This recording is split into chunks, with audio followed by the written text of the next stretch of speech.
இவரோட பாட்டு வந்தாலே தியேட்டரே குலுங்கும். அந்த அளவுக்கு ரசிகர்களை ஆட்டம் போட வைக்கிற ஒரு கம்போசர்னா அது பாடகர் தமன் தான். இவருடைய ரத்தத்திலேயே இசை கலந்திருக்கு அப்படின்னு சொல்லலாம். ஏன்னா அவருடைய அப்பா ஒரு மிகப்பெரிய ட்ரம்மரா இருந்திருக்காரு.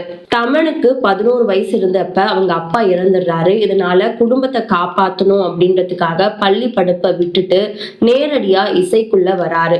11 வயசுல ட்ரம்மரா கச்சேரிகளை வாசிக்க ஆரம்பிக்கிறாரு.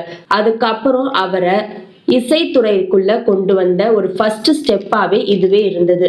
அவருடைய குரு டாப் கம்போசர் மணி சர்மா. மணி சர்மா கிட்ட தமன் நேரடியா வேலை பார்த்திருக்காரு.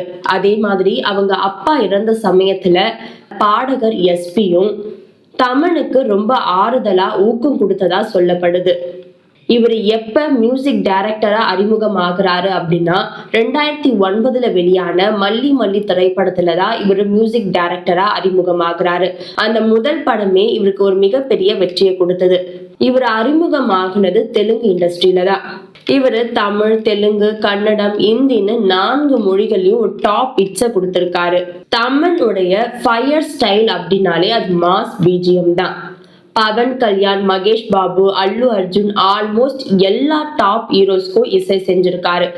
நடிகர் விஜய்க்கு வாரிசு திரைப்படத்துல இவரு தான் கம்போசராகவும் இருந்தாரு. இவரு இசையமைப்பாளர் மட்டும் இல்லாம ட்ரம்மர், புரோகிராமர், சிங்கர்னு பல திறமைகளை கொண்டிருக்காரு. SIIMA, Filmfare, national award, Mirchi music அவார்ட்ஸ்னு பல அவார்ட்ஸும் வாங்கியிருக்காரு. அதே மாதிரி செலிபிரிட்டி கிரிக்கெட் லீக்ல தமனுக்கு தனி குழுவே இருக்கு. அவரோட கம்போசிங் ஸ்பீட் ரொம்ப வேகமா இருக்கும்னு எல்லா டைரக்டர்ஸும் சொல்லுவாங்க. ஒரு ஹீரோ இன்ட்ரோ பிஜிஎம்மே 15 நிமிஷத்துல கம்போஸ் பண்ணி டெலிவர் பண்ணிடுவாராம். அந்த அளவுக்கு இசை மேல அவருக்கு ஒரு மிகப்பெரிய ஆர்வம் இருக்காம்.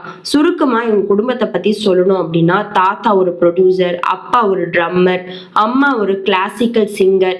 அதுக்காகவே இவங்க குடும்பத்தை மியூசிக் ரன் ஃபேமிலி அப்படின்னு சொல்லுவாங்க.